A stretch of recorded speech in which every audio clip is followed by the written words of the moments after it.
on Facebook. I'm Pastor Sean McLeod coming at you tonight. Sorry I'm a little bit late. We had a late dinner tonight, and it took me a little bit longer than normal to get everything ready and get set up. I also apologize. You're probably not wondering what's going on with this camera angle. Had to leave the camera at the church.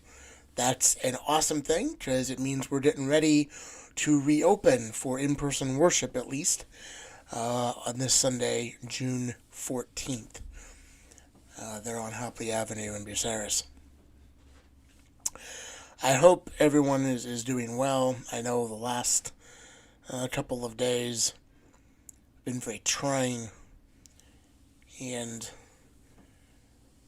probably, I'm sure maybe for you, you're sort of like, whatever, I'm not going to watch the news anymore. Fair enough. But I know for many of us, there's probably a lot of anxiety maybe bubbling up to the surface. And the good news is coronavirus cases seem to be relatively stable in the sense that there doesn't seem to be any spiking at all.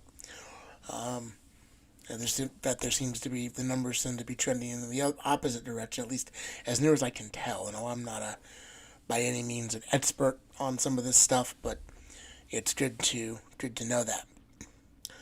A reminder, just as a reminder from yesterday, the office is now open all 5 days a week. So Brenda will be in the office Tuesday through Friday, 8:30 to 12:30.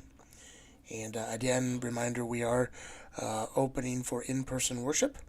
Again, seating may be limited if we get a larger people. We have some wiggle room in our sanctuary, but not a whole lot. So bear that in mind. And again, because we love people, not because we want to turn anyone away, we're asking that if you are feeling ill, or if maybe you're someone with a compromised immune system, we're suggesting that probably okay that you don't come physically. But as I said yesterday, and I'll continue to repeat this, we have the capability now of doing the live streaming of the service, and we're looking forward to that. I want to read to you just a couple of verses tonight from the book of the prophet Amos. And I'll give you a minute to try to find that. It's in like the middle section of your, kind of like right, right about there now. This is a small Bible, so that kind of fake, I've got it on my phone here, but Amos 5, I'm just going to read a couple of verses. This is the 5th chapter of the book of Amos. I'm just going to read verses 21 to 24. This is what the prophet says to the nation of Israel. The prophet is speaking for God here. So, I hate, I despise your religious festivals. Your assemblies are a stench to me. Even though you bring me burnt offerings and grain offerings, I will not accept them. Though you bring choice fellowship offerings, I will have no regard for them. Along with the noise of your psalms, I will not listen to the music of your harps. But, the prophet says, let justice roll like a river, righteousness like a never-failing stream. Now, there's a lot of, as you may guess with prophets, there's a lot of different interpretations of what different prophetic text means. But one of the things that's important to remember is that almost all of these passages, they have, and in most cases, we know a fair deal about the original context of those prophecies in these Bible passages. And so what we see the prophet Amos, he's condemning Israel for basically not doing the things they were called to do. If you read in the first part of chapter 5, even the entire book of Amos, he's condemning Israel because the nation of Israel was called to be different from everybody else around them. And one of the big ways that they were called to be different was how they took care of people that we would call, our language and our context would be people on the margins. People who were widows and orphans and foreigners and strangers, which inevitably meant people who didn't share the same culture with you, let alone the same shade of melanin that you're wearing on your skin. And God had you can go back and read the Old Testament law. It's in there. You can check. If you don't believe me, go look it up. Over and over again, they are told, you need to, you need to just say, hey, you need to treat people differently than you have been. But of course, we know Israel didn't do that. They fell into the same pattern that we are dealing with today. A sin problem, right? And in verse 24, Amos says, I'm not going to listen to this anymore, but let justice roll on like a river and righteousness like a never-flowing stream, presumably from God. But there's also another way to sort of look at this. When Amos uses this word justice, he's basically saying, hey, what God is really saying in these little couple of verses, what he's really getting at is, I don't want you to do all these things because I'm not going to take them. I'd rather you honor me by doing what I told you to do in the first place. We actually learned a little bit about this yesterday in Micah 6:8. Remember what the prophet Micah said?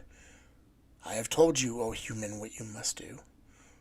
To love justice, do justly, love mercy, and walk humbly with your God. And God is saying through the prophet Amos to us, I don't care, it's nothing wrong with you being in a sanctuary, but I want true worship. Jesus told the woman at the well, the day is coming and has now come when true worshipers will worship in spirit and truth. It means, well, physical buildings are important, yes. There's nothing wrong with that. But what's important is the heart of those who are worshiping. It doesn't matter if your building is this beautiful brick building on 1675 Hopley Avenue, or the ruins of a church in Dresden during the Second World War, or a shack in the backwards jungle, or an underground basement, because you worship and live in a society where being a Christian is illegal. If there's one thing, and I've said this before, but it bears repeating, that I think this has taught all of us is that church is way more than a building. It's way more than a staff or a pastor or even whoever. All of these things are important for different reasons, but what's important is that we worship God, not just in what we do on Sunday morning, but how we treat people the other 6 days of the week. The Christian walk is very much defined, not by what you do for an hour on Sunday morning, but what you do from the end of worship on Sunday to the beginning of worship the next. How you live your life and how you treat others. Not that you treat others nicely to earn brownie points, that's not the point. You treat them because God has treated you the same way. You were a sinner, and you've been saved by grace.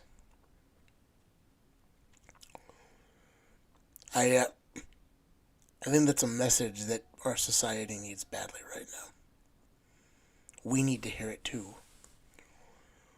It might mean that maybe we're going to get out of our comfort zone a little bit. Maybe we are going to go to a protest, or maybe we're just going to say, God, maybe in one of these areas I've been sinful in how I relate to other people. And it can be anything. It doesn't have to be racial discrimination or sexism, any of those isms, right? This isn't about the isms. Forget the word, forget the language. Over and over and over, the Bible is instructing and really commanding us to love our neighbor as ourselves. But how often do we really do that? It's a hard truth. It's a difficult truth. But it's one we need to hear and rise to the challenge of. So what does that look like in your life? Something to ponder as we go through this next week, as we prepare to return to the assembly, as it were. My prayer is that as we gather on the 14th and beyond, that what will be happening is God's gonna get a hold of us and God's gonna mess around with us a little bit, but that's gonna be a good thing because we're gonna hold tightly to Him, even though the world seems to be falling apart. Ah! And we can be the voice of hope and change that is so desperately needed right now. Father, very often when we talk about justice and righteousness, we like to define it by our own terms. But your ways are not our ways. And we need to stop taking hold of defining justice the way we want and start defining it the way you want. Not because everything in our society is bad. This isn't about social constructs. This is about our individual and then corporately relationships with you. And it can be so hard. There's so much pressure from all different voices, many with competing and often conflicting agendas. But your son only had one agenda: to love you and love his neighbor as himself.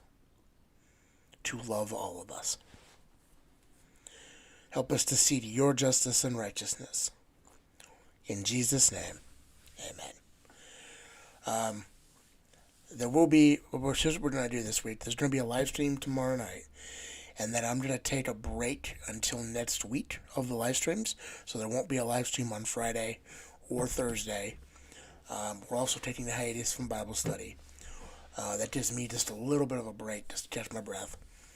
But then if you'd seem to enjoy these, maybe you want to change the format, I'm open to doing this via sort of a Zoom call, live stream kind of thing. We can talk about that as we go forward. Have a good evening. God bless, and I will see you tomorrow night.